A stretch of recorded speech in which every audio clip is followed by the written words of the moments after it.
ses parents sont malades et il faut vraiment prier pour l'œuvre là-bas et c'est critique. Alors je voudrais qu'on puisse prier et après je laisse toute la place à Sylvain et Sandrine. Père, nous prions maintenant pour Madagascar. Tu connais cette île, Seigneur, qui est chère à mon cœur, qui est chère à nos cœurs. Et plusieurs ici, Seigneur, sont issus de Madagascar. Alors nous prions, Seigneur, pour l'œuvre de Dieu là-bas. Merci pour le champ de mission qui est incroyable. Merci pour la multiplication, pour les conversions, pour les implantations d'église. Et nous prions, Seigneur, notre Dieu, pour tous les problèmes sanitaires à Madagascar. Je prie maintenant, Seigneur, pour ce pays, afin que tu interviennes. Je prie que les ressources descendent. Je prie que la bénédiction descende. Je prie que l'intervention internationale vienne, Seigneur. Mais au-delà de l'intervention internationale, nous prions pour l'intervention miraculeuse de Dieu à Madagascar. Seigneur, je prie pour les parents de Corente maintenant, afin qu'ils soient guéris dans le nom de Jésus. Seigneur, nous prions maintenant pour que cette maladie soit littéralement retirée, supprimée. Dans le nom de Jésus, je prie que le sang de Jésus coule et supprime maintenant cette maladie. Te demandons d'intervenir, de te glorifier, Seigneur. Amen. Pour que cette personne touchée. Glorifie ton nom, Seigneur. Nous attendons à toi. Au nom de Jésus. Amen. Amen. Et Amen. Alléluia. Alors aujourd'hui je suis trop content parce que j'ai vraiment que des amis, non seulement vous là avec les impulsions, mais aussi les amis pasteurs qui sont là. Alors je suis très content, on est très content avec Claire et toute l'équipe, tout le staff, d'avoir avec nous Sylvain et Sandrine Biville. Ils font une œuvre qui est fabuleuse dans le nord de la France, du côté de Lille. Alors ils ont implanté l'église Ciel Ouvert qui est en fait une famille d'églises parce que c'est une église qui a implanté des églises, non seulement dans le nord mais également en Normandie. Alors pour le sud, le nord et la Normandie c'est pareil, mais pour nous qui sommes à Paris, on sait que c'est pas pareil. Bref. Et ils ont également fondé, ça c'est extraordinaire, des boutiques solidaires avec tout un système qui est vraiment très très fort, je vous assure, qui s'appelle Fair Play. Et en fait là c'est en train de se développer sur le plan national. En fait ils ont des conteneurs partout, un petit peu sur le territoire. Ils connectent les vêtements et ensuite c'est vendu à bas coût dans des boutiques solidaires. Moi j'ai eu l'occasion d'y aller, c'est vraiment fabuleux. Ils ont réouvert récemment, il y avait 300 personnes qui faisaient la queue dehors, vous imaginez. Et c'est extraordinaire le travail qu'ils font. Et ensuite il y a également tout un système aussi de recyclage pour les choses non vendues. C'est vraiment très fort. Et ça se développe à Paris. Aujourd'hui, il va y avoir quelqu'un qui va arriver pour récolter des vêtements. C'est aujourd'hui un jour de récolte parce que avec Emmanuel Schulz qui est sur Paris, il a également ce projet de développer Fair Play ici à Paris. Alors c'est vraiment fabuleux. Alors on a des leaders, on a des entrepreneurs, on a des pionniers, on a des hommes et des femmes de Dieu aujourd'hui. Je vais vraiment leur laisser toute la place. Alors vous venez, rejoignez-moi sur l'estrade. Est-ce qu'on peut accueillir aujourd'hui parmi nous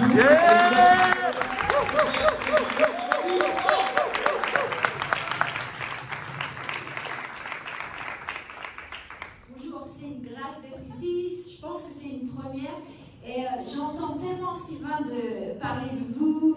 Bon, Laurent c'est vraiment un ami, mais vraiment je sais que Sylvain vous aime, je sais que vous l'aimez aussi, parce qu'on a des messages. Et parce qu'il vous aime, je vous aime. Laurent a dit qu'on était des entrepreneurs, on est des pasteurs, on est surtout des amoureux. Ah. C'est surtout l'homme de ma vie. Bon, voilà, en gros, vous savez, on a 4 enfants et voilà, on est heureux et puis on est libéré, délivré, parce que momentané. Mais j'ai vraiment une parole. Alors, je suis en train de demander à Dieu, est-ce que tu veux que je donne la parole avant mon mari ou est-ce que tu veux que je la donne juste après? Je ne sais absolument pas de quoi il va prêcher, mais comme là il vient de partir, il est en train de me dire de là maintenant. Non. mais allez Seigneur, maintenant ou après, je te suis soumise et je veux vraiment maintenant. Allez. Allez, bim. Est-ce que vous allez bien? Oui. Alors, c'était une grande première, le full check. Wow. Je ne vais pas faire ça chez nous parce qu'on a quand même pas mal de papy-mamie. ça risque d'être incroyable. Vous le savez, le giant de bougie caméra, il regarde après la caméra parce que nous, chez nous, ils nous font là. Voilà. Sachez que je vous aime très fort aussi.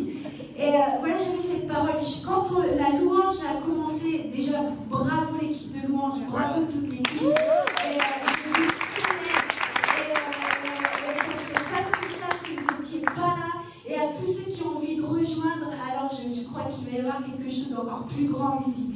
Et alors je suis désolée, hein, mais souvent Star Wars dans ma tête, mais Dieu parle comme ça.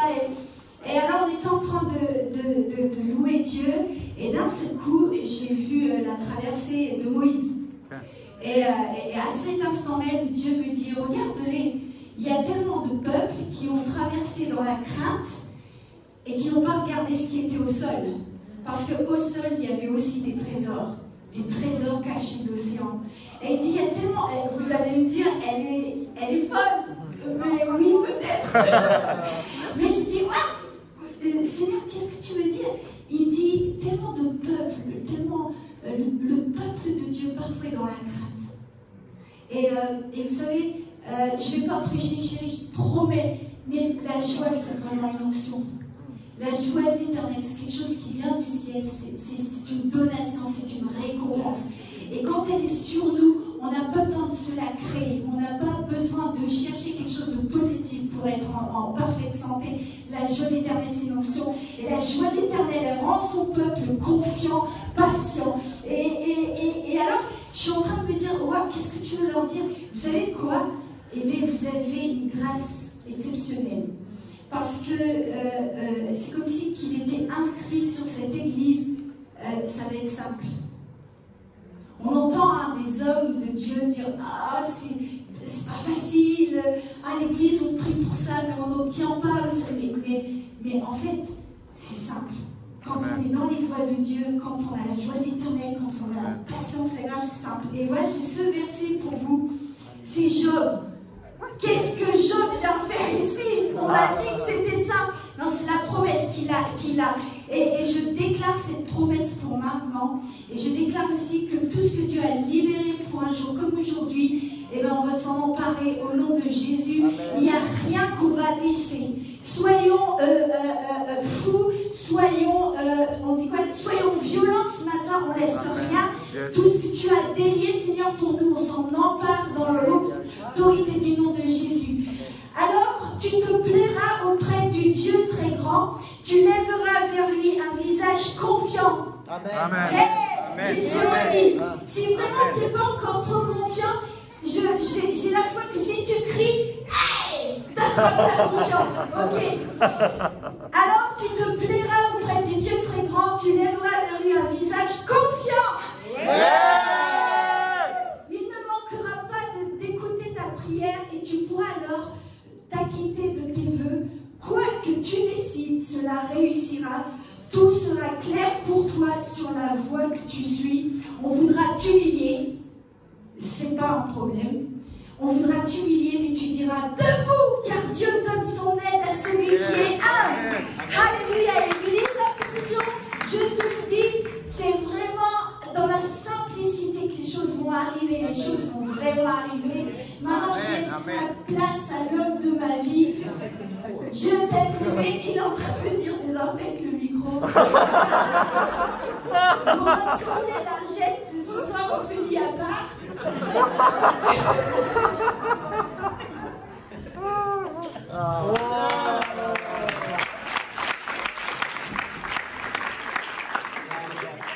On veut changer l'image de l'Église. C'est fun de travailler en couple. C'est fun de servir Dieu.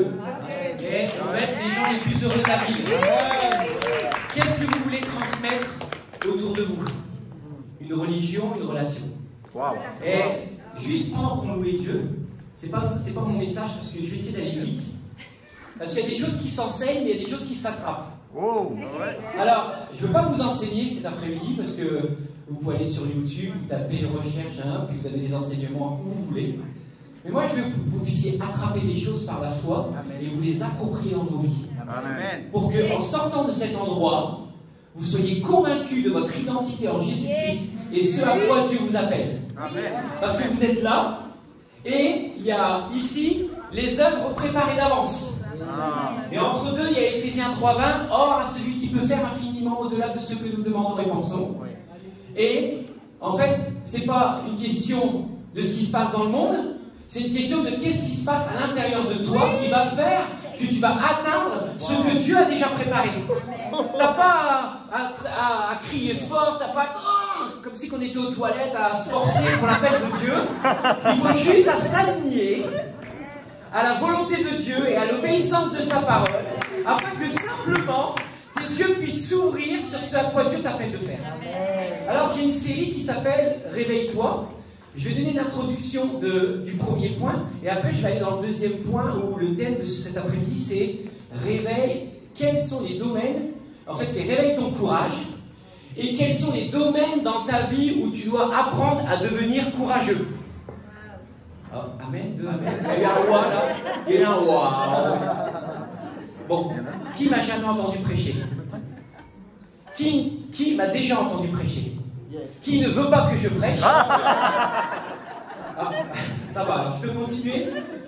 Donc j'ai fait, je crois que j'ai fait de Zoom hein, pour Impulsion. Ouais. Donc j'ai pas reçu de tomates, c'est bien, c'était en visio. Et après je suis venu à une chambre haute un vendredi soir, donc si on m'invite, ça va.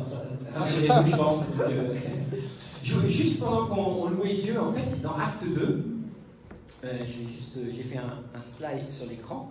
Je vais essayer de lire sans lunettes parce que faut pas montrer qu'on vieillit. Acte 2, il est dit, en fait, tout à l'heure je priais, parce que en fait, la difficulté, vous savez quoi? Elle est sur l'Église, mais sur ceux qui considèrent qu'ils font partie de l'Église et qui portent la vision. Si tu es simplement venu en tant que spectateur, c'est formidable, parce qu'il faut bien commencer par quelque chose. Mais si tu es dans Impulsion et que tu es acteur, porteur de la vision aujourd'hui, en fait, tu es responsable. Si tu te dis, je suis citoyen du ciel, mais je suis citoyen de la terre, je suis aussi, bon, je ne suis pas parisien, moi je suis dans la métropole lilloise, mais je suis aussi responsable de là où je vis. Dans Jérémie 29, il dit, cherche le bien de la ville où tu es en captivité, car ton bonheur en dépend. Yes. Donc moi aussi, je suis responsable des péchés de ce qui se passe dans ma ville. Et il y a dans tout ce qui se passe avec la pandémie, tout le monde se met en mode sécurité, cloisonnement, mais nous sommes responsables de ce qui est en train de se passer. Et peu importe les opinions politiques, peu importe les opinions de liberté ou de pas liberté, peu importe de ce qu'on en pense, à un moment donné, nous devons ensemble, en tant que croyants, être responsables de la parole de Dieu pour la transmettre. Et avant même qu'il y ait le Covid, Dieu a donné à l'Église des clés. Et je lisais en fait dans Acte 2, à la naissance de l'Église, avec l'effusion du Saint-Esprit, il est dit, ils persévérèrent dans l'enseignement des apôtres, donc il y en a plusieurs aujourd'hui ici, c'est bien, dans la communion fraternelle, dans la fraction des pains et dans les prières ou les louanges et les adorations. Et je vais vous dire aujourd'hui, le challenge, c'est qu'on ne peut pas vivre d'une réunion la semaine et s'appeler l'Église. Oh là là, il y en a qui sont partis. Pourquoi? Parce qu'en fait, il y a 4 mots dans l'enseignement des apôtres, dans la fraction du pain, dans la communion fraternelle et les prières. Ça veut dire quoi? Que 25% de notre temps, Église Impulsion, ça doit être la communion fraternelle et aussi se retrouver ensemble malgré la pandémie. Donc réinventons-nous aussi aujourd'hui de comment on doit se connecter ensemble. Et tout à l'heure, j'ai vu là, Connect Group et tout. Oh, mes amis, si je peux aujourd'hui, ça pourrait être juste un message, engagez-vous. Amen. Yes. Un soir la semaine, de trouver un groupe de connexion le plus proche de chez vous, parce qu'on a besoin des uns des autres. C'est ça. Amen. On a besoin. Et l'Église, c'est pas seulement un événement, mais c'est une famille, c'est un processus. Où en se frottant les uns les autres. Vous savez, souvent on ne comprend pas les ministères, ou on ne comprend pas comment notre frère, notre sœur se comportent. Alors on est tous lovers, parce qu'on se voit juste le dimanche. Hein, c'est facile, il n'y a pas de problème, on se connaît moins. Mais quand on commence à se connecter, mais vous savez aussi, on apprend à se connaître. Et on apprend à connaître ce que Dieu a déposé dans le cœur de l'autre. C'est vrai. Et quand tu pries avec quelqu'un, le meilleur moyen de connaître quelqu'un, c'est de prier avec. C'est vrai. Parce que moi, je ne veux pas connaître les gens juste, oh, il est beau, il a des cheveux blancs, il a une belle veste, les connaître d'une manière visuelle, mais je veux connaître vos cœurs, je veux connaître la peine, je veux connaître la destinée, je veux connaître, pas ton rêve, mais le rêve que Dieu a mis en toi, et ça va faire la différence, et c'est comme ça qu'on va vraiment lever des disciples. Alors, on va aller dans la parole, et je vais juste en introduction, elle est un petit peu longue. Souvent, ce dont tu as besoin, c'est déjà à l'intérieur de toi. Il faut juste le réveiller. Yes. Et il y a un texte, voilà, c'est parfait, tout est là, wow, c'est super intelligent. Qu'est-ce qui sommeille à l'intérieur de toi? Alors ça serait tout un message, mais je voudrais juste vous le laisser. C'est juste tiré je vais le lire, ça ira plus vite. C'est juste tiré de Genèse chapitre 2. En fait, vous savez que Adam a été créé, il y a eu la création, et Adam a été créé, et il a dit c'est pas bon, mais là c'est très bon. Et vous savez comme moi que nous avons été créés à l'image de Dieu. Et Dieu a placé Adam dans le jardin d'Éden, vous savez pourquoi? Pour cultiver, travailler, et il avait une autorité, il devait nommer les animaux. Donc il n'y avait pas Google à l'époque, hein, mais vous imaginez, tous les animaux, ils arrivent devant Adam et il devait dire, bah, toi ça sera un chat, toi un chien, toi un éléphant, et puis après, non seulement il devait les nommer, mais après il devait se souvenir, hein, il n'y avait pas Google, Google c'est quoi ça? Il n'y avait pas Google, mais il devait nommer, il avait une autorité. Et après tout le travail que Dieu lui a donné, il est dit, oh, il n'a toujours pas trouvé d'être semblable. Donc je pense que l'homme n'était pas compatible avec l'éléphant ou le dinosaure, je ne sais pas ce qu'il y avait à l'époque. Hein. Et à la fin, il a fait le travail. Et vous savez, aujourd'hui, une petite parenthèse, si tu es une femme célibataire aujourd'hui, ne t'engage pas avec un homme qui n'a pas compris que la volonté de Dieu, c'est de travailler, de cultiver, de se multiplier et d'aller assujettir quelque chose. Avant qu'il fasse de toi une reine, il faut déjà que lui, il ait compris qu'il a un terrain à attraper, il a un terrain à défraîchir, il a une action à conquérir et il doit aller de l'avant. Et je dirais, et vice versa, puisque elle a été tirée de la côte. Et alors, qu'est-ce que Dieu a fait? Il a plongé Adam d'un profond sommeil. Une anesthésie générale surnaturelle. Parce qu'il lui manquait quelque chose. Il travaillait, mais il lui manquait quelque chose et il a endormi d'un profond sommeil. Et vous savez, aujourd'hui, on pense que des fois le sommeil, les chrétiens, il faut les réveiller, etc. Mais il y a des sommeils qui sont prévus de Dieu. Amen. Puisqu'Adam, là, à un moment donné dans sa saison, il est tombé d'un profond sommeil. Et peut-être aujourd'hui, tu as été pendant quelques temps, à cause des situations professionnelles, familiales, ou peu importe, tu as été mis dans un profond sommeil, ou peut-être que tu es plus sur le terrain, mais tu es sur le banc de touche, parce que Dieu est en train de te préparer et de t'équiper pour la journée de demain. Mais à un moment donné, le problème, c'est de l'anesthésie, elle n'est pas là juste, il n'a pas endormi Adam juste pour qu'il dorme, hein.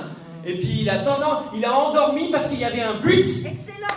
Et il y avait une cause, et à un moment donné, il s'est quand même réveillé. Donc que tu dormes, il n'y a pas de souci, mais que tu dormes, là il va avoir un problème. Hein? Je ne vais pas faire un retour vers le futur, hein? Il paraît qu'il y a des scientifiques qui étudient quand il y aura trop de monde sur la planète de nous endormir, et puis après ils nous réveilleront plus tard, quand on pourra être élitroyé sur Mars. Bon, ça c'est des films un peu science-fiction. Et qu'a fait Dieu en fait? Tu peux mettre là, je ne vais pas tout lire, hein, parce que tu peux mettre la slide suivante. Qu'a fait Dieu? Il a fait 4 choses dans la vie de Adam quand il s'est réveillé. Et après je vais réveiller votre courage dans les domaines. La première chose qu'il a fait, c'est qu'il lui a donné la compréhension de qui il était. Parce qu'à un moment donné, il a trouvé son vis-à-vis, il a fait « Waouh, tu es os de mes os, chair de ma chair ». Vous imaginez, moi je suis tombé amoureux de ma femme, j'avais 12 ans, c'est un garçon manqué. On était au scout dans une église, et elle arrivait, et elle habitait à l'époque en Normandie, et elle était dans le pire quartier du Havre, je ne dirais pas son nom, mais il y avait des bandits, il y avait des suicides, il y avait des choses très très difficiles. Enfin, peu importe, moi j'aime les Normands, hein, ma famille est normande, à Biville, ça sonne normand. Hein. Et à l'âge de 12 ans, en fait, un jour j'ai dit, elle, ça sera ma femme. Et d'un seul coup, ça fait un bim, bam. Et en fait, Adam, quand il s'est réveillé, quelle surprise! Ève, waouh, mon vis-à-vis, waouh! Et quand Dieu commence avec son esprit réveillé en toi, la première chose qu'il va faire, il va réveiller ton identité. Tu dois savoir et tu ne dois plus douter que tu as été créé à l'image de Dieu et que le seul but de Satan, c'est de frôlater l'image que tu as reçue de ton identité en Jésus-Christ. Chaque jour, dans ce que tu fais, dans ce que tu entreprends, il y a beaucoup d'attaques qui arrivent sur nous. Mais la seule chose que l'ennemi veut faire, c'est de faire douter de ton identité en Jésus-Christ. Et aujourd'hui, Dieu veut réveiller en toi cette chose de ne plus jamais douter ton droit légal et ton identité en Jésus-Christ. Amen. Regardez autour de vous. Tous les gens que vous pouvez trouver, collègues de travail, amis, voisins, la seule crise qu'ils ont, c'est qu'ils n'ont pas découvert qui ils sont en Jésus. Est-ce qu'on va avoir des regards? Ouais, tu sais moi, comme j'ai Christ, espérance de la gloire. Là, non. Est-ce qu'on peut avoir un regard d'amour et commencer à croire et prier que le Saint-Esprit va leur faire découvrir leur identité en Jésus-Christ? La deuxième chose, c'est la capacité de rêver, d'imaginer. Il y a beaucoup de textes, Jérémie dit, mais que vois-tu encore? En fait, quand Adam s'est réveillé, en fait, soyez féconds, multipliez la terre, en fait, je suppose qu'Adam a trouvé une vision. Hein? Quand on se marie, il y a une vision, il y a un travail, et en fait, Dieu veut réveiller notre capacité à rêver, Dieu à se mouvoir dans l'esprit, à avoir des rêves, à avoir des visions, et ça, tu as été conçu pour ça. Tu n'as pas été conçu esprit, âme, corps, âme avec un esprit, tu as été conçu d'abord esprit, âme dans un corps. Et c'est ça qui fait la différence aujourd'hui. Et je veux renverser les choses aujourd'hui. Tu es d'abord naturellement spirituel avant d'être naturellement naturel. Alors, je fais une parenthèse. Homme, lève-toi avec une vision. Dans la Bible, il n'y a pas de femmes aveugles. Il n'y a que des hommes aveugles. Donc, je vais faire une petite parenthèse. Homme, si tu te réveilles, comme Adam s'est réveillé maintenant, trouve la vision que Dieu t'a donnée. Amen. Et sois comme Jérémie, mais que vois-tu? Et apprends à commencer à voir dans l'esprit. Apprends à prendre la parole et la mettre en relief dans ta vie comme une évidence. Apprends à te saisir des promesses de Dieu et commencer à voir ce à quoi Dieu t'a destiné de faire. La troisième chose, c'est ton héritage, ta position et ta juridiction. Adam s'est réveillé, il a vu ce qui lui appartenait, os de mes os, chair de ma chair, il a vu le jardin, il a vu le métron, la sphère d'influence dans laquelle il était appelé, et Dieu t'appelle à rentrer dans une sphère d'influence. Vous savez, j'ai travaillé 15 ans à la SNCF, et il y avait un dicton à la SNCF, vous le voyez dans les passages à niveau, un train peut en cacher un autre. Et moi, je vais vous dire cet après-midi, un don peut en cacher un autre, un appel peut en cacher un autre. Ça veut dire, mes amis, cet après-midi, quand vous vous regardez les uns les autres, peut-être Laurent c'est votre pasteur, mais dans un an c'est peut-être plus votre pasteur. Parce que derrière cet appel-là, il y a un autre appel peut-être.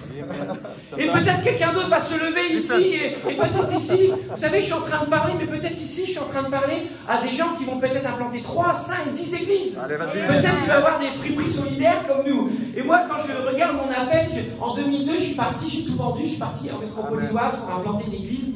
Et je peux vous rassurer, en fait, je ne me suis jamais caché derrière un titre, mais j'ai voulu découvrir mon identité en Christ afin de commencer à comprendre ce à quoi Dieu m'appelait, parce que je ne suis pas une copie conforme d'un autre appel, je ne veux pas vivre une substitution d'un autre appel, où je ne veux pas me projeter, dire je veux être comme ceci ou comme cela. Bien sûr, je peux m'inspirer d'être comme ceci ou comme cela, mais Dieu t'a donné une identité unique et un appel unique. À toi de rentrer dans l'église locale, dans cette plateforme de formation qui va te propulser, je veux dire même qui va t'impulser dans ta destinée. Et vous savez, le but de l'église, nous on a changé un peu le but de l'église parce que pendant des années, vous savez, quand on est très charismatique, on prêche la parole et comme moi, vous savez comme moi, on ne le mérite pas, mais la parole, elle est accompagnée de signes, de prodiges et de miracles. Chaque semaine, il y avait des guérisons de cancer. Chaque semaine, il y avait la gloire de Dieu. Et la carte de visite de l'église, c'était surnaturel. Et gloire à Dieu pour ça. Mais ça ne suffit pas. C'est vrai. Tous les jours, tu peux voir Dieu agir. Tous les jours, tu peux voir tes prières s'exaucer. Est-ce que ça va changer quelque chose dans ta vie? Pas forcément. Oui, c'est vrai. Pas forcément. Les miracles, les signes et les prodiges sont la preuve que Dieu est amour. Point à la ligne. Parce que ce n'est pas nous qui guérissons, c'est son esprit au travers de nous. Et tous les week-ends, tu peux venir ici pour recevoir ta récompense, ta bénédiction, ta réponse à la prière. Comme le peuple d'Israël pendant 40 ans. Tu peux venir pendant 40 ans à l'église et tourner comme le peuple d'Israël en rond. Et tu auras la manne, et tu auras la caille, et tu auras ton leader, tu te plaindras. Oh, ce Moïse qui s'appelle Laurent, en 2021. Oh, Laurent, tu sais, tu devrais faire. Et puis en fait, les leaders, ils sont mis sous pression. Pourquoi? Il est même dit que les vêtements se s'usaient point. Ils avaient la manne et la caille. Mais il a fallu Josué et Caleb qui se lèvent pour conquérir la terre promise. Il y avait des géants. Et après, là-bas, il n'y avait plus tout qui tombait comme ça du ciel, la manne, la caille. Après, quand ils sont rentrés dans la terre promise, qu'est-ce qu'il a fallu faire? Il a fallu travailler. Il a fallu semer pour récolter. Il a fallu surveiller parce qu'il y avait des géants qui étaient là. Mais vous savez quoi? Ils sont rentrés dans leur destinée. Est-ce que tu veux une église confortable dans un désert? Ou tu veux une église qui va te challenger? Oui, il y aura des géants. Oui, il y aura des combats. Oui, il y aura des semences à mettre. Oui, il y aura des appels. Oui, il y aura des sacrifices. On va voir après. Réveille ton courage dans l'esprit de sacrifice. Mais on va voir quel genre de sacrifice. Parce qu'il y a des sacrifices qui ne sont pas de Dieu et il y a des sacrifices qui sont de Dieu. Il y a des semences qui ne sont pas de Dieu et il y a des semences qui viennent du royaume de Dieu. Et là, en fait, je vais vous encourager, ça c'était point 3, rentrer dans ton héritage et ta juridiction. 4, Dieu veut réveiller le héros qui sommeille en toi, prends ta position dans ce qui t'appartient. Et ça, c'est mon verset préféré. Ceux dont Dieu réveille l'esprit se lèvent pour bâtir la maison éternelle. Vous savez, l'église, c'est pas un ministère qui bâtit l'église, c'est Jésus. Mais par contre, Esdras dit, ceux dont Dieu réveille l'esprit. Moi, je peux vous influencer. Moi, je peux vous encourager. Moi, je peux prier que le Saint-Esprit vienne sur vous. Mais c'est à toi de décider. C'est à toi de recevoir. Si ton esprit est réveillé, parce que c'est ceux dont Dieu réveille l'esprit se lèvent pour bâtir la tribu impulsion. Et même les gens que tu amènes ici, c'est pas toi qui va réveiller leur esprit, c'est le Saint-Esprit qui va réveiller. Et c'est le Saint-Esprit qui va les convaincre que ici c'est la tribu, ici c'est la famille, ici c'est la plateforme où ils vont grandir, ici c'est le levier de leur destinée. Et tu dois peut-être décider cet après-midi. Peut-être tu es un visiteur, peut-être tu observes, parce que oh, l'église elle est un peu fun, elle mange pas mal. La salle est pas mal. Mais la salle est pas mal. Mais dans 6 mois, la salle, c'est peut-être plus la salle. C'est vrai, c'est vrai. Peut-être le leader, c'est peut-être plus le leader. Ça sera peut-être plus moi, ça sera plus Pierre-Paul Jacques. Mais tu dois comprendre que ta place, elle est ici. Amen. Parce que Dieu veut faire un levier de ta vie pour l'utiliser pour le royaume. Et Dieu veut réveiller le héros en toi parce qu'on a besoin de héros qui se lèvent. Et ça, c'est ce que Dieu veut réveiller en nous. Maintenant, on va voir un petit peu plus loin. Je n'ai pas regardé l'heure. Vas-y. Ouh, c'était l'introduction. Oh, on y va? Merci. Introduction. Ça c'était après l'intro. Il fait que des intros. Moi je fais que des intros, le Saint-Esprit fait la bouche. Acte 3, je ne vais pas le lire, mais Pierre et Jean montaient à l'heure de la prière. Dans quel état d'esprit tu es venu à la prière? Est-ce que tu es venu pour recevoir ou pour donner? Pierre et Jean montaient à la 9e heure de la prière, je ne vais pas le lire, hein, c'est dans Acte 3. Pierre et Jean, donc moi je pourrais dire, Sylvain et Sandrine montaient à la 14e heure, à impulsion, à l'heure de la prière. Et qu'est-ce qui s'est produit avant de rentrer dans le lieu pour offrir leur adoration? Il y avait un boiteux, mais pas un boiteux normal, un boiteux de naissance. Et Pierre et Jean étaient là, ils ont dit, je n'ai ni argent ni or, mais ce que j'ai, je te le donne au nom de Jésus, lève-toi et marche. Et moi, je suis venu dans cet état d'esprit cet après-midi. Je n'ai ni argent ni or. Mais ce que j'ai de Dieu, lève-toi et marche. Que Dieu vienne redresser tout ce qui est tordu. Que Dieu vienne redresser en nous tout ce qui boite. Dans nos couples, dans nos finances, dans nos relations. Que Dieu, je n'ai ni argent ni or, mais que Dieu, que tu puisses entendre, lève-toi et marche. Lève-toi et marche. Et vous savez, le texte dans Jean 9, il est dit, Jésus en passant vu un homme aveugle de naissance. Il y avait un boiteux de naissance, et là il y a un aveugle de naissance. Et vous savez, les religieux, vous pourrez le lire, hein, comme ça je vais aller plus vite. C'est spirituel si je vois avant tout ce qui était. Dans Jean 9, il est dit, un aveugle de naissance. Et les disciples viennent vers Jésus et disent, mais il est aveugle de naissance. C'est son père ou sa mère qui a péché? C'est honteux. Ouais. Est-ce que ici, peut-être que ton épouse, ton voisin, boite? Peut-être que quelqu'un ici n'a pas encore compris ce que Dieu t'a donné la grâce de comprendre dans la vision de ce à quoi Dieu t'appelle, et puis oh, lui il n'a encore rien compris. Est-ce qu'il y a une malédiction sur sa vie? Est-ce qu'il a péché? Oh, c'est ses parents, ça. C'est héréditaire. Oh, c'est héréditaire, ça. Oh, il va falloir prier, intercéder, aller voir dans le 15e, 20e siècle, là, on va essayer de spiritualiser, de chercher tous les démons, etc. Et en fait, on va chercher, les disciples étaient là en train de réfléchir, mais est-ce que... Et vous connaissez la réponse de Jésus? Ouais. Non? Oui. Mais il a dit non, c'est pas à cause de malédiction. Oui, non. Il a dit afin que mes œuvres soient manifestées. Ouais. Ça veut dire que quand tu vois quelque chose qui ne va pas dans ton frère ou ta sœur, peut-être qu'il n'y a que toi qui l'as vu. Peut-être même pas le pasteur il l'a vu. Même pas le co-leader, même pas le responsable de connexion, même pas le directeur de la louange, il a vu. Mais peut-être que toi tu as vu ce qui n'est pas dans ton frère et ta sœur. Ça veut dire quoi? Ta responsabilité c'est de manifester l'œuvre. D'amener la guérison, d'amener la consolation. C'est fini le temps où les pasteurs ils vont tout faire. En fait, on est tous des citoyens du ciel et on est tous appelés au ministère de la réconciliation. Tous. Tous ici. Et on reconnaîtra, vous savez les titres? Alors là, le maire ne savait même pas que j'étais pasteur.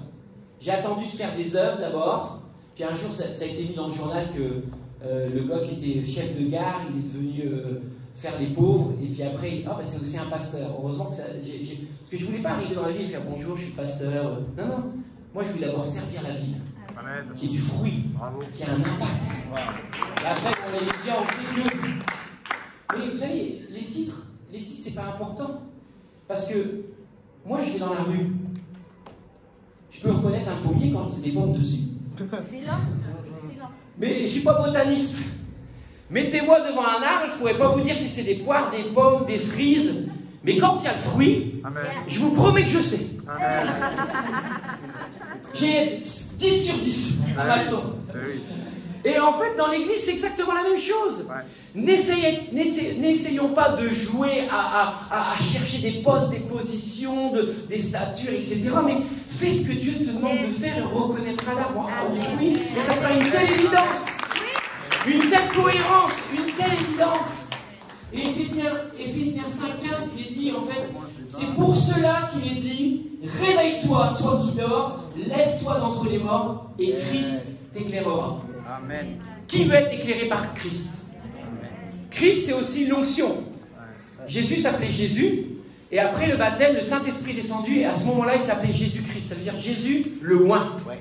Et Christ, c'est l'onction, et là, il dit, Christ t'éclairera. Remets ça juste avant. Mais pourquoi il est dit, Christ t'éclairera? Qui veut être éclairé par Christ? On a un devoir, il y a 2 étapes avant. Souvent, Seigneur, éclaire-moi, Seigneur, éclaire-moi, Seigneur, éclaire-moi. Mais qu'est-ce que tu dois faire? Réveille-toi. Amen. Amen. Réveille-toi. Et après, il est dit, toi qui dors, lève-toi d'entre les morts. Est-ce que se réveiller, c'est facile? Bah oui, tu mets ton téléphone, tu te réveilles. Mais lève-toi d'entre les morts. Ça veut dire quoi, lève-toi d'entre les morts? Ça veut dire qu'autour de toi, ça pue. Autour de toi, il peut y avoir des critiques. Autour de toi, il peut y avoir des jugements. Autour de toi, tu peux être dans une atmosphère qui n'est pas à la gloire de Dieu. Il y a plein de choses qui se passent autour de toi. Mais tu dois te lever au travers des circonstances. Tu dois te lever au travers de la pandémie. Vous savez quoi, la pandémie, là, c'est la meilleure année pour semer. La pandémie, c'est la meilleure année pour évangéliser. La pandémie, c'est la meilleure année pour l'Église de se réinventer. Amen, amen. Le problème, c'est qu'il y en a qui ne veulent pas changer. Bon,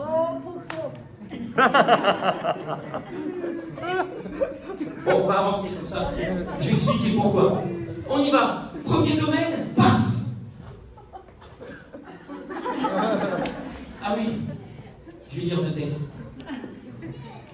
J'avais préparé un petit truc, mais quand même, sérieux. Genèse 12, l'Éternel dit à Abraham, va dans ton pays, va dans ta patrie, va à la maison de ton père, dans le pays que je te montrerai. Je ferai de toi une grande nation, je te bénirai, je rendrai ton nom grand et tu seras une source de bénédiction. Matthieu 28, allez dans toutes les nations faire des disciples. Et Psaume 2, 8, demande-moi et je te donnerai les nations pour héritage. Wow. Alors, la phrase derrière, c'est je veux prêcher à des gens cet après-midi qui veulent changer le monde et changer leur nation. Alléluia. Je ne veux pas juste prêcher à des gens qui viennent à l'église. Je veux prêcher à des gens qui vont influencer le monde pour Christ. Amen. 2 amen. Amen. 4. Seigneur, merci. Sinon, j'avais un gros rejet du tout de la peine de Dieu. Oh. Est-ce que vous êtes prêts à changer le monde? Ouais. Amen. Première chose, réveille ton courage dans les domaines pionniers. La Bible dit, le juste vivra par la foi. C'est quoi la foi? On va dire, c'est la foi, la ferme et l'espérance, des choses qu'on espère, les démonstrations de ça qu'on va voir. En fait, je vais faire plus simple. Je vais vous donner une question qui résume la foi. Tu peux me la mettre? C'était quand la dernière fois que tu as fait quelque chose pour la première fois? Bah oui. Parce que la foi, c'est quoi? C'est faire des choses que tu n'as jamais fait auparavant. C'est ça. Est-ce que tu as surpris ton épouse d'une nouvelle manière de la surprendre? C'est une bonne question. Comment prouver ton amour à ton épouse si tu lui dis toujours je t'aime de la même manière, si tu prends soin d'elle toujours de la même manière, si la vie est bien lissée, etc. Eh ben, je pense que tu n'es pas de la foi dans ton mariage, parce que si tu mets de la foi dans ton mariage, tu vas faire des choses différemment que tu as fait hier. Amen. Alors, je parle de mariage, mais vous savez quoi? Jésus ne vient pas chercher des individus. Oui. Jésus vient chercher son épouse. Oui. Et le problème de la foi, c'est « Ah, Seigneur, j'ai donné ma vie, je suis passé au royaume des ténèbres, au royaume de lumière, et maintenant je vais être un disciple. » Mais tu es plus qu'un disciple. Tu dois appartenir à une tribu, parce que Jésus va revenir chercher son église. Il ne va pas venir chercher que des disciples, il vient chercher son église. C'est bon ça. Ah ouais, oui, oui. Et les gens aujourd'hui, en fait, avec la pandémie, oh, les églises, oh, c'est le royaume de Dieu maintenant. C'est le royaume de Dieu. Je vais en parler après. Il a fait de moi un royaume de sacrificateurs. Oh, c'est bien. Il a fait de moi un royaume de sacrificateurs, mais il ne parle pas d'église locale, c'est super. Je me connecte le matin, j'ai impulsion à 10h, il met le cas à 11h, c'est ouvert à midi. À 14h, j'ai impulsion et tout. Je suis nourri. C'est formidable.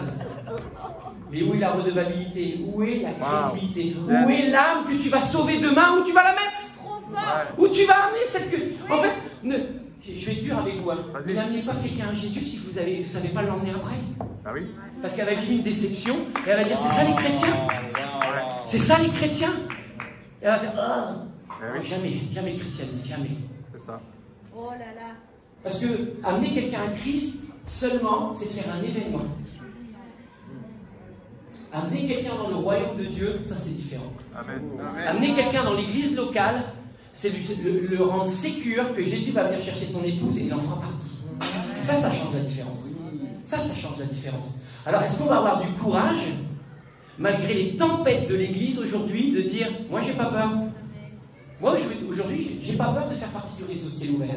Même si j'ai un pasteur qui s'est suicidé et que 200 personnes de mon église est partie, parce que les accusations étaient sur moi. Mais j'ai pas peur. Parce qu'à un moment donné, même si l'église vit des combats, où tu te positionnes.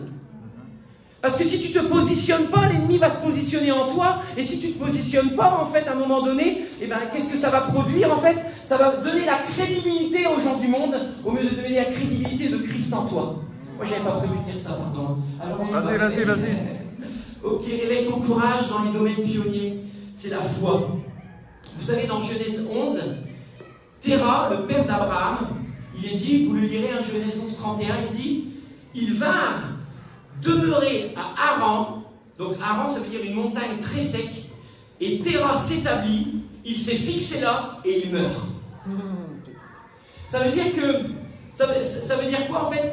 Si Dieu te demande quelque chose à faire, où la foi, c'est pas se limiter à un seul endroit, c'est pas de commencer à camper à un endroit. Si, la foi, c'est d'aller de l'avant, d'être défié, de faire les choses différemment, de faire des choses nouvelles. Parce qu'à un moment donné, si tu t'arrêtes, alors tu vas mourir. Peut-être pas physiquement, mais spirituellement. Oui.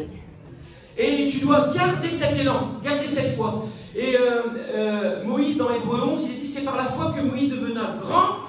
Il refusa d'être, Hébreux 11, 24, il refusa d'être appelé fils de la fille du Pharaon. Ouais. Vous connaissez Moïse, hein? Moïse, il est allé voir le Pharaon et il dit, relâche mon peuple, relâche mon peuple, relâche mon peuple. Ouais. Et il a été élevé dans la culture du monde. Mais dans Hébreux 11, il est dit, il refusa de s'appeler fils de la fille du Pharaon parce qu'il connaissait son identité, c'était un Hébreu, un enfant d'Israël. Alléluia. Et aujourd'hui, même si on doit comprendre la culture du monde, la culture parisienne, la culture du 13e, ou comment les gens pensent, comment les gens fonctionnent aujourd'hui, il ne faut pas qu'eux, il ne faut pas que leur influence vienne t'influencer, mais ton identité, elle doit être solide pour que ça soit toi qui vienne les influencer. Amen. Et réveille, en fait, le domaine pionnier en toi. Je voudrais vous donner une nouvelle compréhension, en fait, que les enjeux spirituels ne sont pas sur ce que tu fais des fois. Elles sont sur ce que tu fais, elles sont sur ce que tu crois, mais les enjeux spirituels, elles sont d'abord sur ton identité. Je continue. Exode, Hébreu, je l'ai lu. Jean 14. Que votre cœur ne se trouble point. Croyez en Dieu, croyez en moi. Il y a plusieurs demeures dans la maison de mon Père, et si ça ne l'était pas, je vous l'aurais dit, je vais vous préparer une place. J'ai beaucoup lu Jean 14, et souvent on pense que ça sera quand Jésus revient, il nous a préparé une place. Mais j'ai une intime conviction aujourd'hui, puisque nous sommes aussi assis avec Christ dans les lieux célestes, qu'il y a déjà beaucoup de demeures où dans notre cœur et dans notre esprit, on peut aller se reposer en Christ. Et là, il dit que votre cœur ne se trouble pas. Point. Il y a beaucoup de demeures dans la maison de mon Père. Vous savez, le repos de la foi se trouve dans la présence de Dieu. Tu as été conçu pour dépendre de la présence de Dieu. Et chaque fois, en fait, que tu veux... pourquoi je dis réveille ton courage dans l'esprit pionnier? C'est parce que vivre par la foi, c'est être des pionniers, devenir des leaders. Vous savez, quelque part, on est tous des leaders. Si tu vis par la foi, quelque part, tu es un leader, puisque tu fais des choses que tu n'as jamais fait auparavant. Tu peux être leader de ta maison, leader de ton foyer, leader d'une entreprise, mais aussi, Dieu nous appelle à entreprendre. Entreprendre. On pourrait juste un instant, par rapport au premier point, Seigneur, réveille mon courage dans l'esprit pionnier. Amen. Montre-moi cet après-midi les terrains que je dois aller défricher. Alléluia. Montre-moi cet après-midi, Seigneur, les domaines spécifiques dans lesquels tu m'appelles. Wow.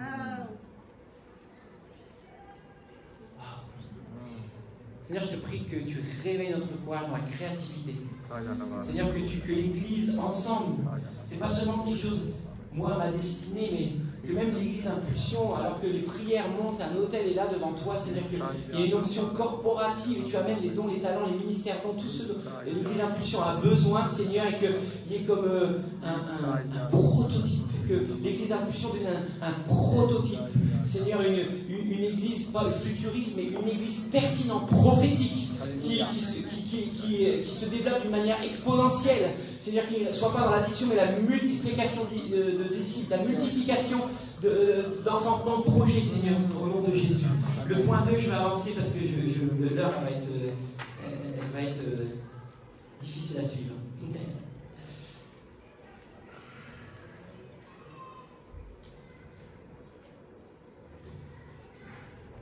C'est bien, je reste encore au point 1. Non. Il y a Platon qui dit la nécessité est la mère de l'invention. C'est une citation d'un philosophe, moi je ne suis pas très philosophe. La nécessité est la mère de l'invention. J'ai réfléchi et je me suis dit, vous savez, dans la parole de Dieu, oh c'est gentil, prends soin de moi. Est-ce que tu attends d'être pionnier et de marcher par la foi parce que tu vois un besoin? Ou est-ce que tu marches dans la foi pour préparer et comprendre les futurs besoins. Je me suis fait comprendre? Je vais répéter. Je vais vous donner un exemple. Comment aujourd'hui les gens du monde font de l'argent? C'est une bonne question. Vous avez envie de faire de l'argent? On ne parle pas d'argent en l'église. On va parler un peu de sexe. C'est les sujets qu'on doit aborder dans l'église. C'est le top, c'est la clé. Oui. C'est l'église. Et les portes de l'enfer ne prévaudront pas contre elle, c'est l'église. Et c'est pas le monde qui régit les finances, c'est l'église. Alors, ma question c'était quoi? Je sais. Comment faire de l'argent? Dans le monde, on crée un besoin avant que le consommateur s'aperçoive qu'il en a besoin. Par exemple, un jour, un gars qui a créé le skateboard, en fait, il a créé dans son garage, il est super. Il a pas. Qu'est-ce qu'il a fait? Il en a fait 50. Il a été à la sortie d'un collège, il a offert à des jeunes le skateboard, et la seule condition, c'est qu'ils fassent 2 heures la semaine du skateboard avec. Et il se retrouvait à 50 à faire du skate, et tout le monde a commencé à dire, oh, mais tu l'as eu où? Tu l'as où? Et du coup, il y a eu un besoin qui est né, tout le monde a acheté des skateboards. Bon, maintenant, c'est les trottinettes électriques. Et en fait, est-ce que ta foi est seulement activée quand tu as besoin de prière, besoin de guérison, parce que tu as des besoins? Ou est-ce que tu peux avoir du courage dans l'esprit de foi, de commencer à réfléchir sur te préparer pour les besoins de demain? Ça, c'est ce que l'Église est. Parce que vous savez quoi? Quand l'Église est prête, les âmes arrivent. Quand l'Église est prête, le réveil arrive. Quand l'Église est prête, les choses se déverrouillent. Nous, on s'était préparé, d'un seul coup, le maire, il m'appelle, il me dit je voudrais vous rencontrer. Ah ouais, ok, je veux bien. Je pensais que c'était mon fils qui avait fait, au départ, je pensais que c'était mon fils qui avait fait une bêtise. Parce que c'était le maire et le proviseur de l'établissement voulaient me rencontrer. Je veux voir mon fils Axel, il a 18 ans, t'as pas fait un truc à l'école? T'es sûr?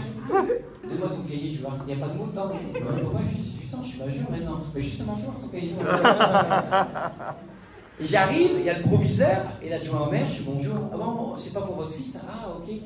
Ben, en fait, on a fait pression au bailleur HLM à côté et on a décidé de vous prêter un bâtiment parce que ce que vous faites dans le quartier là-bas pour les pauvres, on voudrait que vous fassiez aussi dans notre quartier parce qu'il y a 3000 étudiants, 1700 collégiens et c'est le quartier de la drogue et tout. Et c'est ici qu'on voudrait. Donc, nous, on ne veut pas recréer, mais comme vous savez faire, on veut votre savoir-faire, on vous prête un bâtiment. Et là, on nous a offert un bâtiment de 180 mètres carrés pour. Super. Et il me dit, vous voyez le bâtiment en face? Si vous aviez éventuellement envie de faire un restaurant pour les étudiants, on pourrait aussi, dans quelques mois, vous libérer en face. Vous serez d'accord? Oh bah oui. Moi, je rentre à la maison, qu'est-ce que je fais? Pourquoi?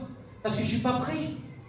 Parce qu'à un moment donné, en fait, tu dois te préparer, parce que quand tu es prêt, l'opportunité s'ouvre. Quand tu es prêt, vous savez, il y a beaucoup de versets dans le Testament, en fait, que tu es une flèche aiguisé dans le carquois de Dieu. Mais si tu n'es pas prêt, si tu n'es pas aiguisé, à un moment donné, tu sais, peut-être tu vis une saison de désert, mais tu devrais te réjouir du désert, parce que quand Jésus était dans le désert, il n'a pas été dans le désert juste pour être tenté, avoir une vie difficile, il a été juste mis dans le désert parce qu'il devait continuer à dépendre de la parole de Dieu. Donc si aujourd'hui tu vis une vie difficile, en fait, c'est pas parce que Dieu a envie que tu aies une vie difficile, c'est qu'il veut juste voir que tu dépends de la parole de Dieu et que tu es fidèle avec sa parole, que tu prononces la parole, et puis même si l'ennemi vient et que tu veux transformer cette pierre en pain, non, l'homme ne vivra pas de pain seulement, mais toute parole qui sort de la bouche de Dieu, et tu sors ton épée, tu continues. À un moment donné, c'est quoi? C'est cette flèche qui est aiguisée dans le carquois de Dieu, et à un moment donné, quand tu vas être prêt, Dieu va sortir la flèche et va faire. C'est marrant, je dis ça parce que j'avais fait un rêve, il n'y a pas longtemps, que les églises qui vont vivre le réveil, ça va être comme des églises Robin des Bois. Ah ouais, ben. C'est pas les églises qu'on voit dans les châteaux, les beaux bâtiments, mais c'est les églises qui se rassemblent dans les forêts, etc. Et ils se préparent et tout. Et à un moment donné, hein, bon, je vais pas faire le film de Robin des Bois, mais il y a une histoire de flèche à un moment pour avoir la belle. Et de peau. Donc, dépends de la parole de Dieu, et tu es une flèche aiguisée. Deuxième chose, réveille ton courage pour recevoir de Dieu. Est-ce que tu penses qu'il ne faudrait pas peut-être prier différemment des fois? Est-ce que tu penses, si tu pries le matin et que tu n'entends rien, prie le soir? Je ne suis pas le pasteur qui dit si tu n'as pas lu ta Bible et tu n'as pas prié, tu n'es pas un chrétien. Ça, c'est la religion. Chacun doit trouver son rythme, sa saison, son moment le plus adéquat en fonction de son style de vie. Si tu dois chercher Dieu en cours. Vous savez, c'est un point. Vous dites, oh, avec ton courage de recevoir Dieu, bah ok. Mais Dieu parle sans cesse comme une onde de radio. Mais est-ce que tu es prêt à mettre la bonne fréquence pour l'entendre?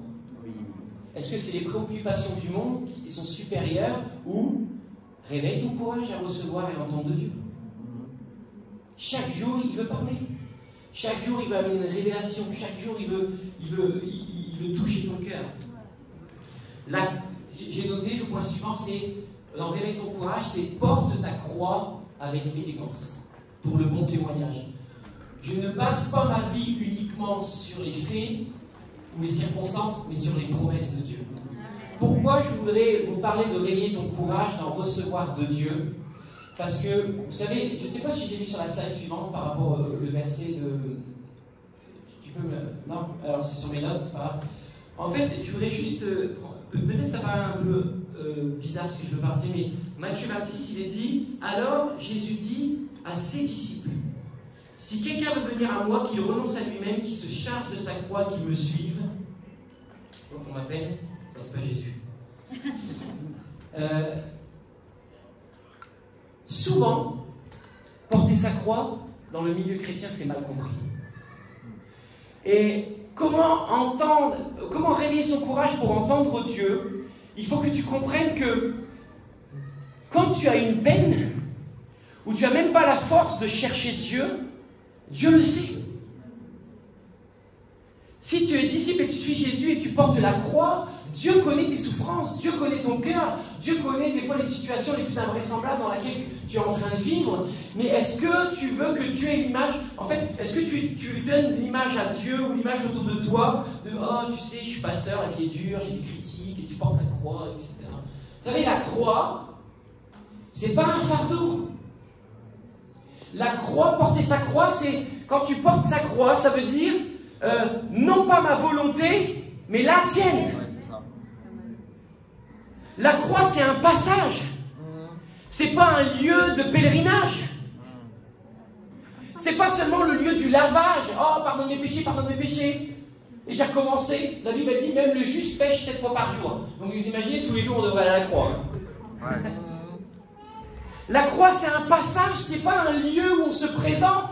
La croix, c'est un passage. Et vous imaginez, essayons de comprendre le contexte. Dans Matthieu, Jésus dit à ses disciples, si quelqu'un veut me suivre, qui renonce à lui-même et qui porte la croix, Jésus parle de la croix avant même d'être monté à la croix. Il n'a pas encore connu les souffrances de la croix. Donc la croix qu'il est en train de relater, Jésus là, c'est pas celle des souffrances. Parce qu'il ne les a pas encore connues, les souffrances. Puisqu'il parle à ses disciples de le suivre, mais il n'a pas encore été sur la croix. Donc comment comprendre? Porte ta croix avec élégance, ça veut dire que laisse taire, fais taire les bruits de la terre.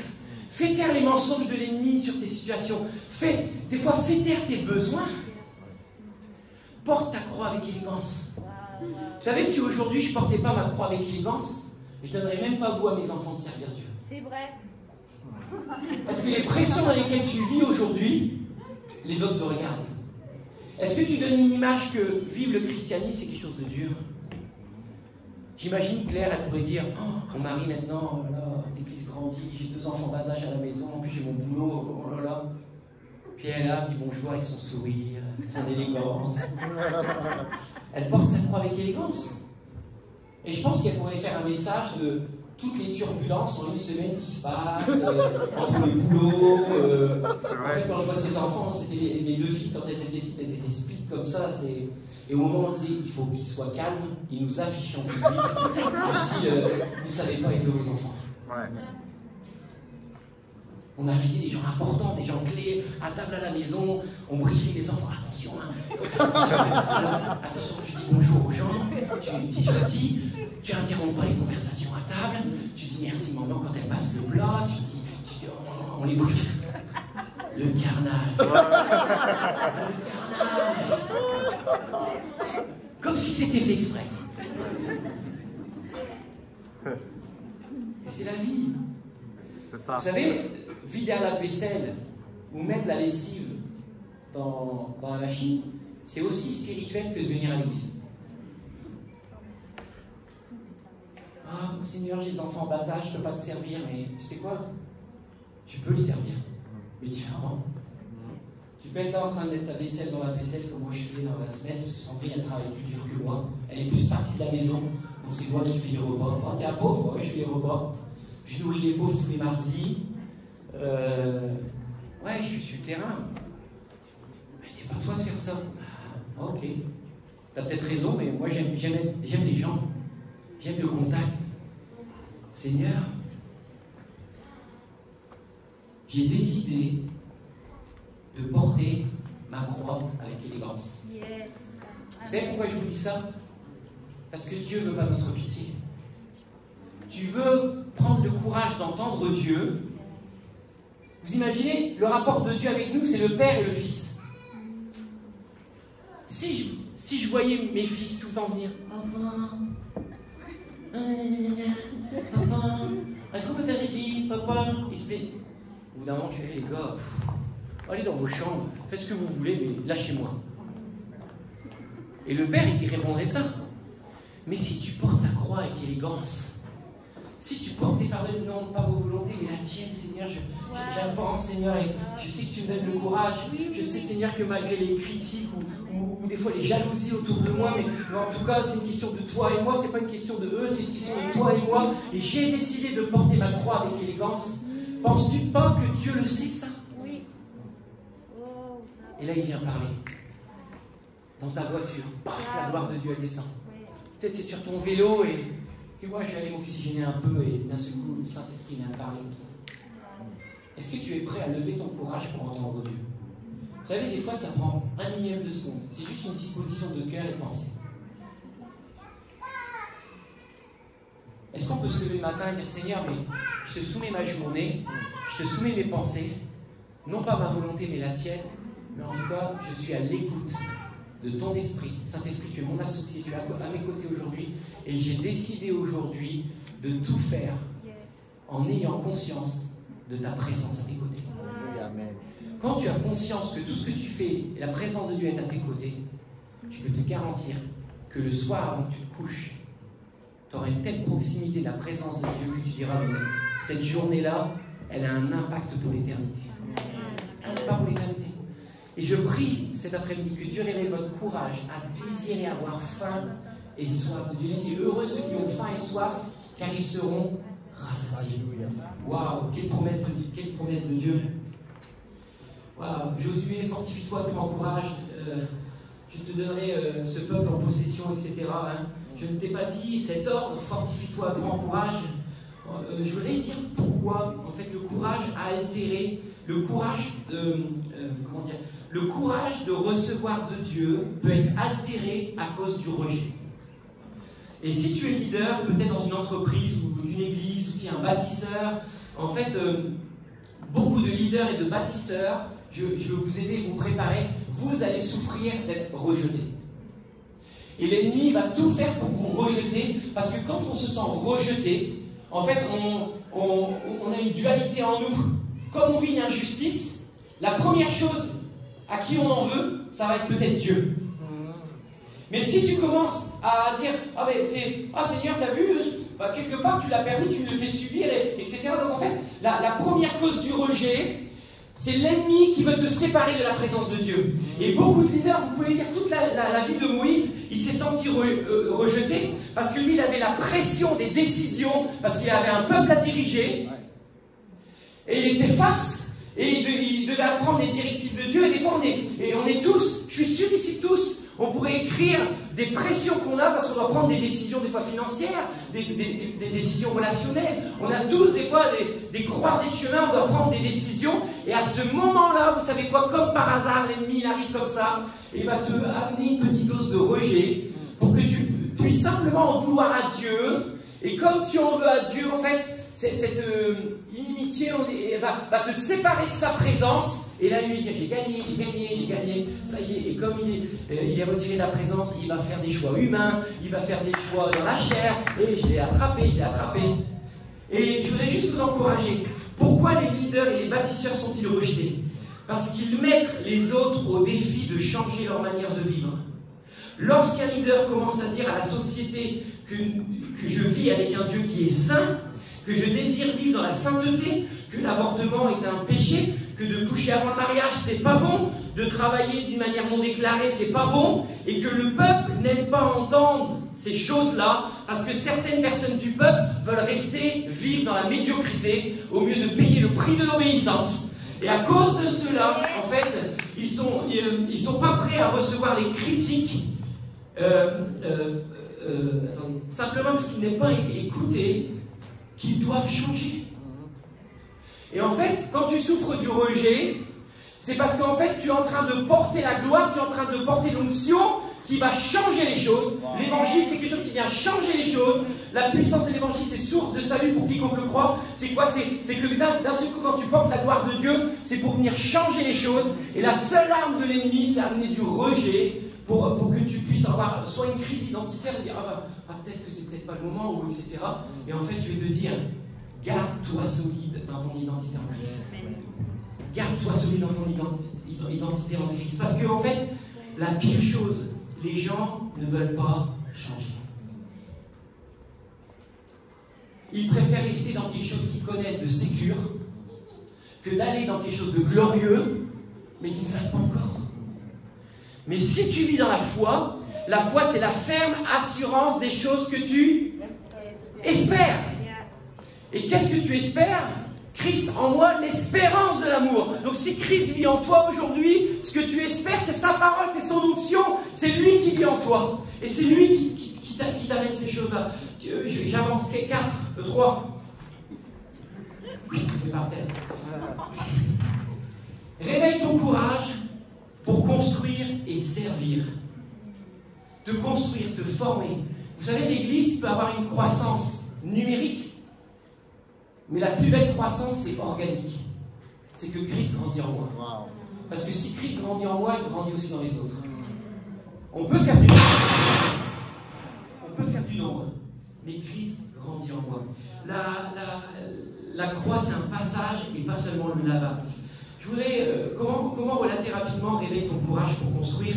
Je voudrais lire, tu peux mettre la slide suivante, les 3 textes.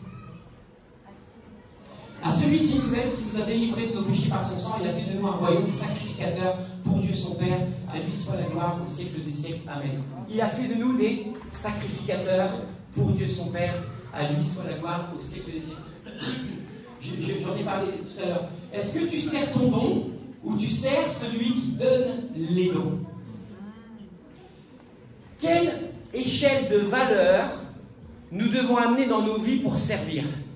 Vous m'accordez encore 3 minutes? Yes. Parce que je veux que vous soyez connectés avec moi. Yes. Je ne vais pas être très long. J'ai juste 2 points. Pourquoi j'ai mis réveiller ton courage dans le service? Parce que l'Église, c'est une plateforme d'entraînement pour te propulser dans ta destinée. Et le Saint-Esprit est en train de nous donner une révélation sur quoi? L'Église, c'est seulement une partie du royaume. Hein? Ici, on est famille Transform, on connaît Paul Boulet, les clés du royaume, parce qu'on doit affecter la société dans les arts, dans les médias, dans les systèmes politiques, etc. Et le rôle de l'Église, c'est de gouverner ces choses-là. Mais dans l'Apocalypse, il est dit, à celui qui nous aime, il a fait de moi un royaume, il a fait de nous un royaume de sacrificateurs. Et Dieu t'appelle à le servir, pas seulement dans l'église locale, mais je prie l'Esprit de Dieu qui te réveille à trouver aussi ton mandat je ne vais pas dire séculier ou pas séculier, parce que tout ce qu'on fait, c'est à plein temps pour Dieu. Mais il a fait de toi un sacrificateur à un endroit spécifique pour un moment spécifique. Et vous connaissez le texte de Luc 10, là, c'est l'histoire du bon samaritain. Il est dit, je ne vais pas le lire, ça va être trop long, je vais le dire avec mes phrases à moi. Un maître de la loi s'adressa à Jésus pour l'éprouver. Un maître de la loi s'est adressé à Jésus pour l'éprouver. Et il a dit, comment hériter de la vie éternelle? Tout le monde a envie de la vie éternelle. Et Jésus ne lui a pas répondu comment hériter de la vie éternelle. Il dit, mais toi, maître de la loi, tu dois avoir la question.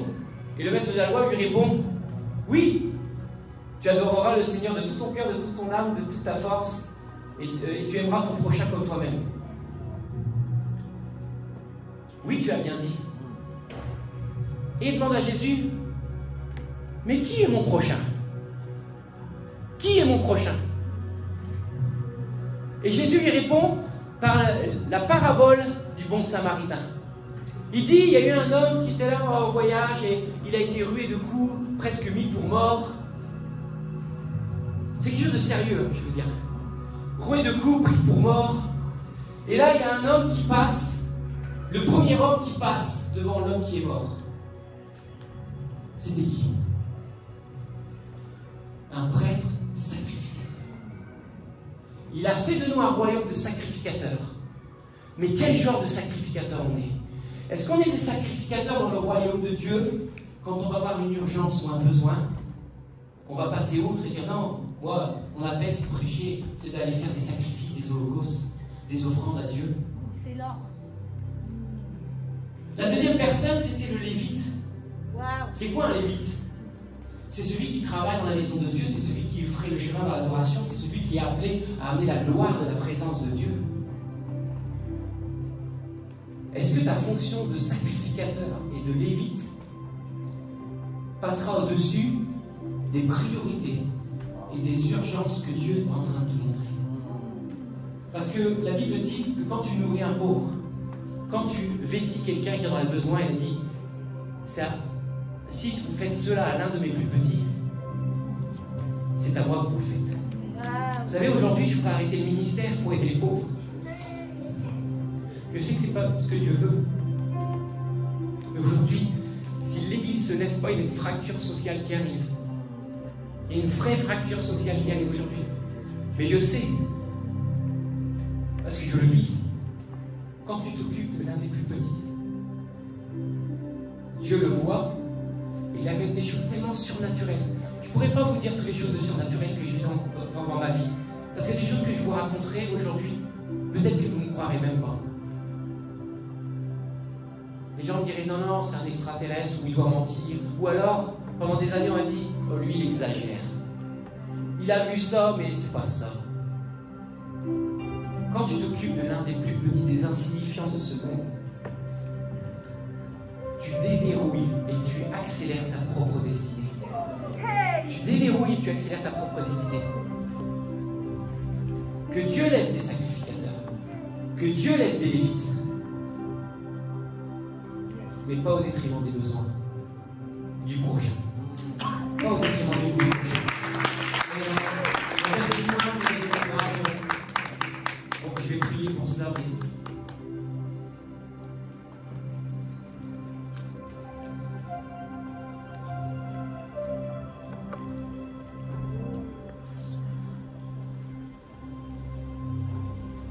Réveille ton courage pour construire et servir.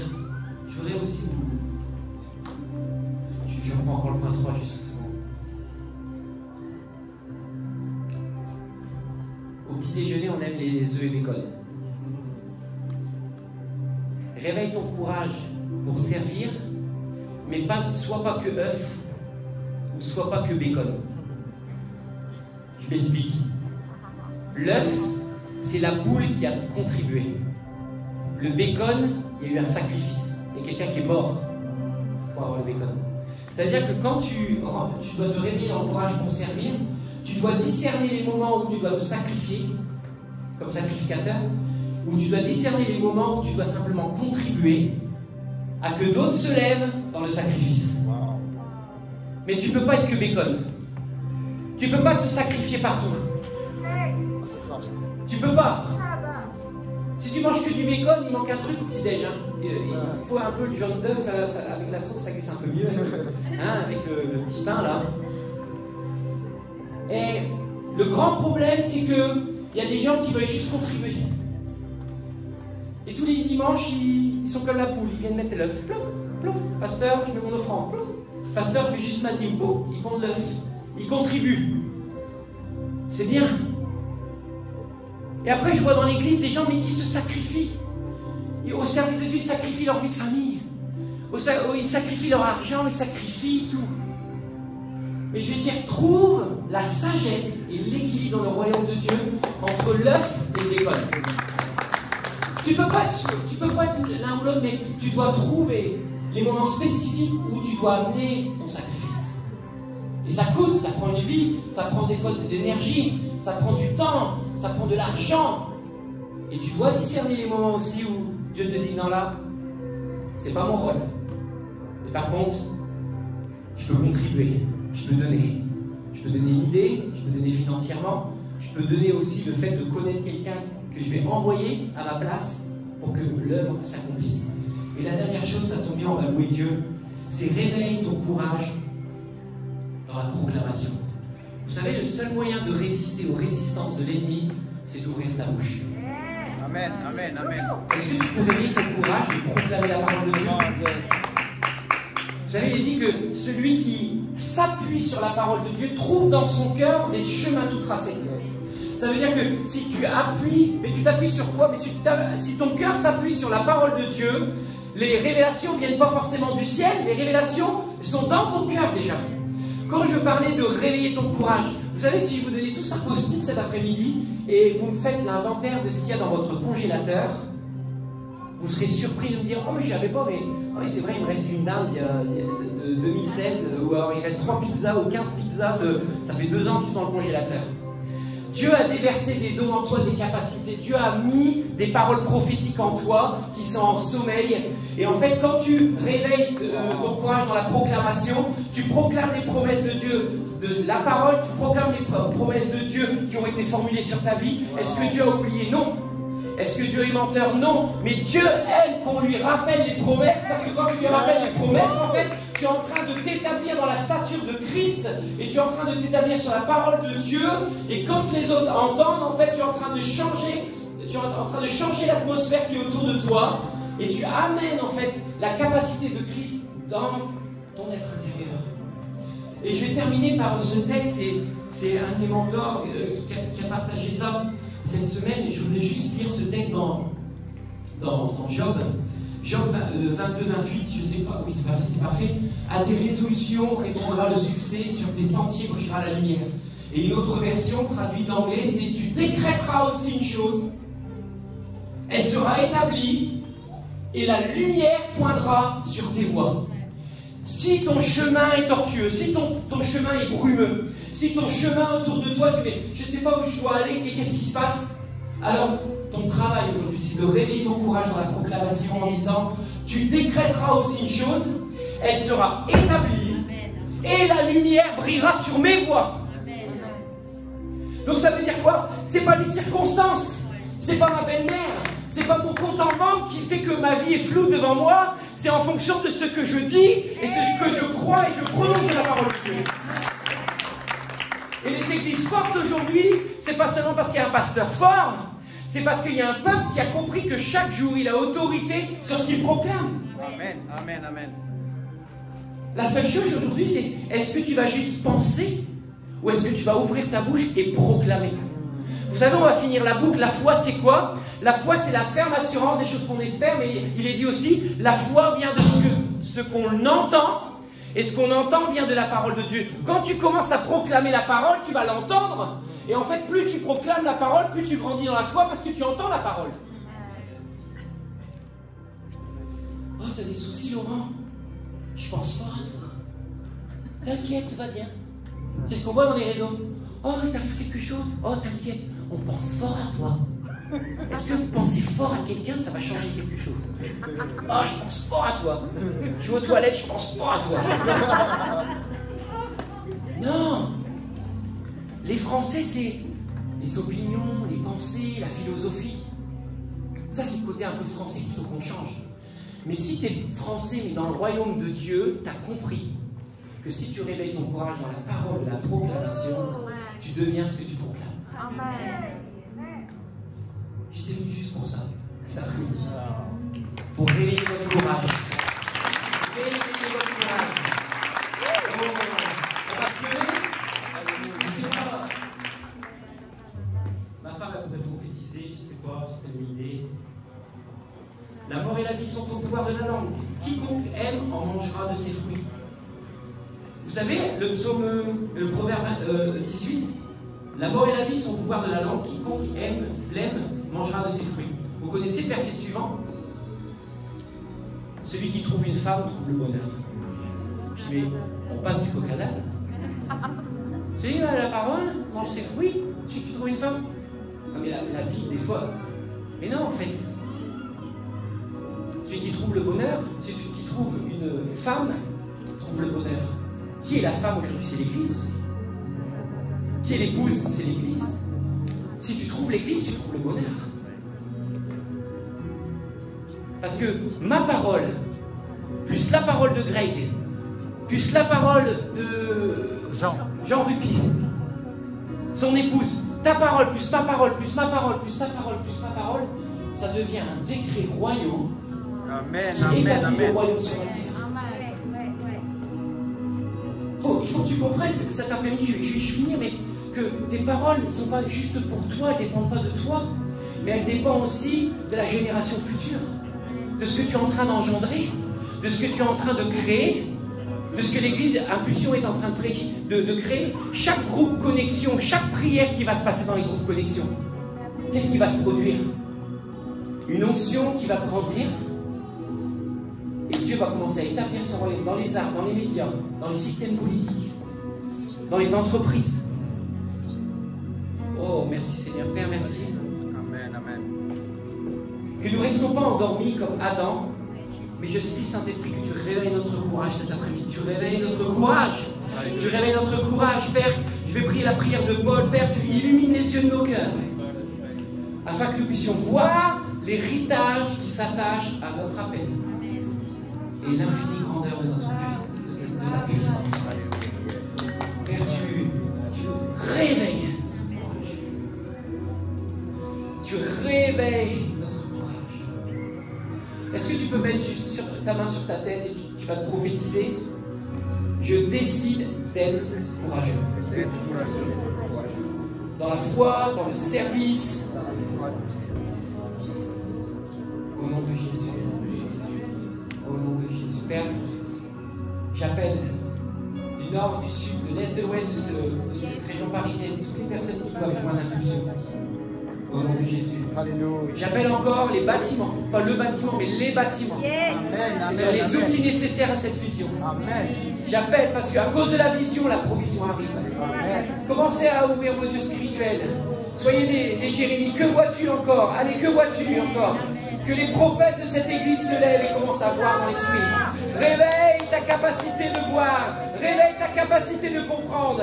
Réveille ta capacité de percevoir. Au nom de Jésus. Au nom de Jésus.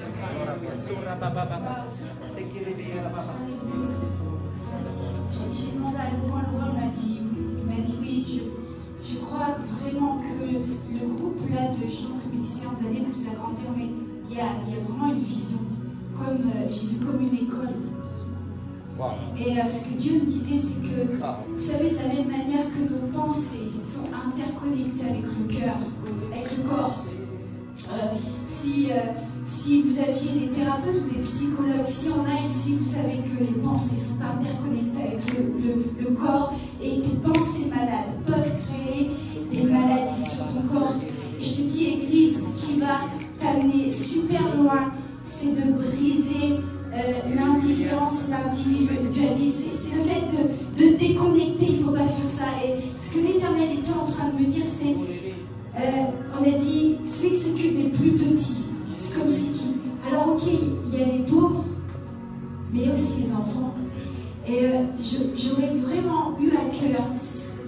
Pasteur Laurent, vraiment tu me stoppes. Mais soyons fous. C'est les violents qui s'emparent des royaumes des cieux. Mais j'aurais vraiment eu à cœur que les enfants viennent au milieu. Je ne sais pas si on peut faire ça, mais viennent au milieu, que le groupe des chantres musiciens les entoure, que ceux qui rêvent un jour de louer Dieu puissent venir autour et vont exercer le ministère. Mais là où là les chantres ne vont peut-être pas être d'accord avec moi, c'est, vous savez quoi? Si vous voulez une double portion d'onction, elle est liée au sacrifice. Vous devriez, une fois au moins par trimestre, aller avec cette fille là-bas, vous occuper des amis dans la rue. Parce que vous allez créer des chants qui seront des fleuves qui vont se répandre et vous allez faire la différence. Et ici, la prophétie des actes des apôtres, ceux qui ont révolutionné le monde. Arrêtons d'avoir d'un côté ceux qui s'occupent des pauvres, de l'autre côté ceux qui s'occupent des enfants. Je veux dire, tu vas avoir des enfants, tu en as peut-être eu.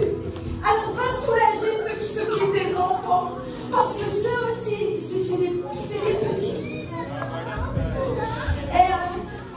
Et vous savez, je ne sais pas, est-ce que quelqu'un peut gérer ça à ma place? Moi, je ne suis pas bonne à gérer le calme et tout, est-ce que je ne suis pas calme?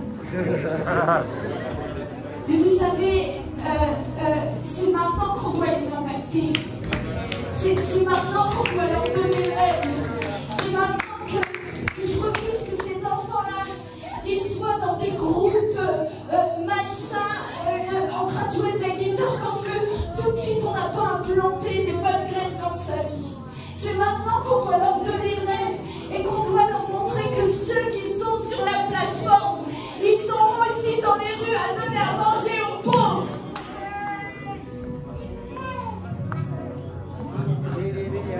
Est-ce que vous pouvez exercer juste le ministère? C'est à vous de le faire, c'est même pas à moi. Et ouais, Katia, viens. Laissons les hommes où ils sont. Katia, viens. Waouh. Les enfants, est-ce qu'on peut se serrer? Est-ce que vous pouvez prendre vos micros et les entourer? Vous savez, c'est pas pour faire mode, mais c'est parce qu'on va créer un puits. C'est quoi le Rehoboth? Oui. Mettez-le dans le... On va mettre ces enfants-là dans le Rehoboth. On va déverser la gloire et on va déboucher les puits sur leur vie. On va déboucher les destinées. Vous savez quoi? Ils iront aider des églises incroyables. Ils iront. Et quoi? C'est quoi? C'est parce que à la distanciation sociale, oui, ils iront.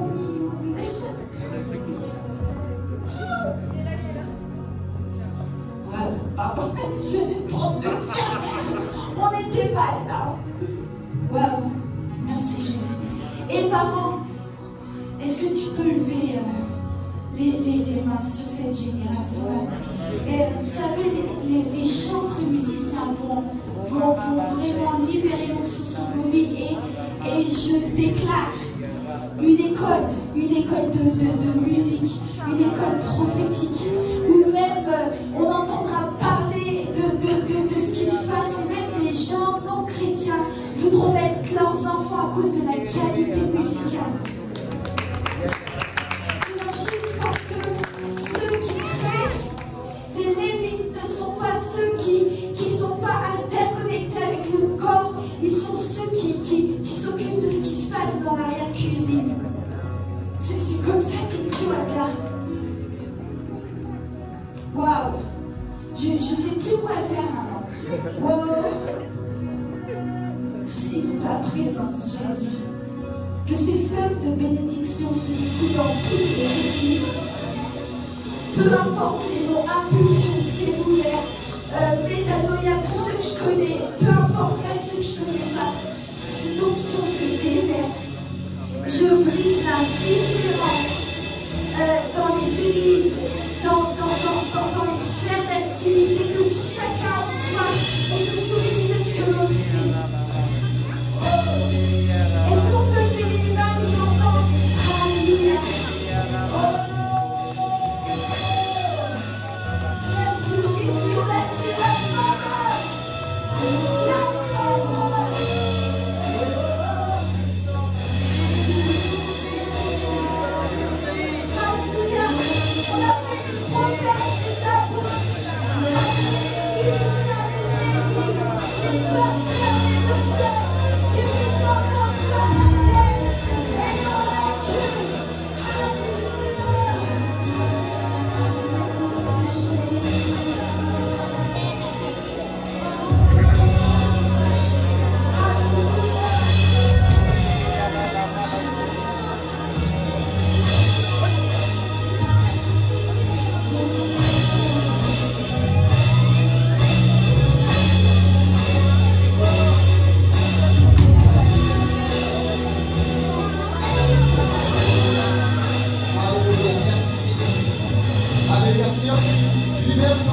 parce que